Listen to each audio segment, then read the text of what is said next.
కోపం వచ్చింది. ఆచార వ్యవహారాలు, ఆలయ సంప్రదాయాల గురించి లోతుగా తెలిసిన గవర్నర్ ఆశీర్వచనంపై ఆగ్రహించారు. లోపాలు ఎత్తి చూపి హెచ్చరించారు. గవర్నర్ దంపతుల యాదాద్రి పర్యటనలో అసలు ఏం జరిగింది?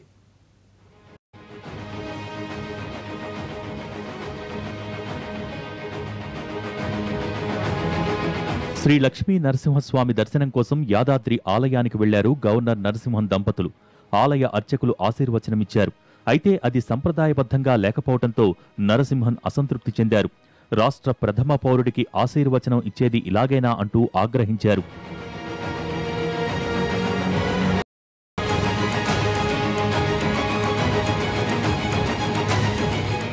వేదాలు, వేదమంత్రాలు, ఆలయ సంప్రదాయాలు బాగా తెలిసిన గవర్నర్ నరసింహన్కి దొరికిపోయారు యాదాద్రి అర్చకులు. యాదాద్రి నరసింహస్వామి ఆలయానికి వెళ్లిన గవర్నర్ దంపతులు బాలాలయంలో స్వామివారి దర్శనం చేసుకున్నారు. అనంతరం ఉత్సవ మండపంలో అర్చకులు ఆయనకు ఆశీర్వచనమిచ్చారు. అయితే సాధారణ భక్తులకు చేసినట్టే 4 మంత్రాలతో కాసేపట్లో ముగించారు.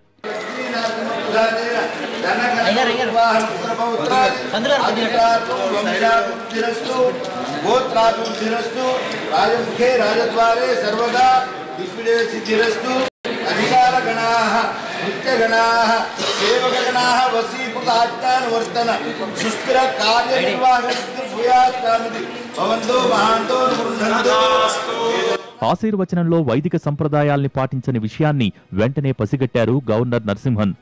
గవర్నర్ లాంటి ప్రముఖులు వచ్చినప్పుడు ఆశీర్వచనం ఇచ్చే విధానం ఇదేనా అంటూ అర్చకులతో పాటు అధికారుల్ని ప్రశ్నించారు. చతుర్వేద ఆశీర్వచనం చెయ్యాలి కదా అంటూ ప్రధాన అర్చకుణ్ణి ప్రశ్నించారు. గవర్నర్, స్పీకర్, సీఎం లాంటి ప్రముఖులు వచ్చినప్పుడు చతుర్వేద పారాయణతో పాటు నాలయర్ ప్రబంధ పారాయణాలు, మంగళాశాసనాలతో మహదాశీర్వచనం ఇవ్వాలన్న సంప్రదాయాన్ని పట్టించుకోలేదని ప్రశ్నించారు.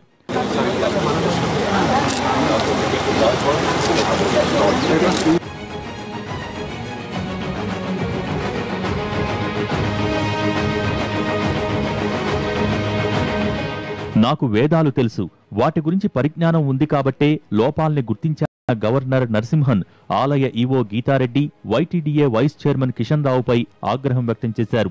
యాదాద్రికి వచ్చే ప్రముఖులకు ఇలా చేయటం మంచి పద్ధతి కాదన్నారు. బాధ్యులపై, ప్రధాన అర్చకుడిపై చర్యలు తీసుకుని రాజ్భవన్కి వచ్చి కలవాలని గవర్నర్ ఆదేశించినట్టు చెబుతున్నారు.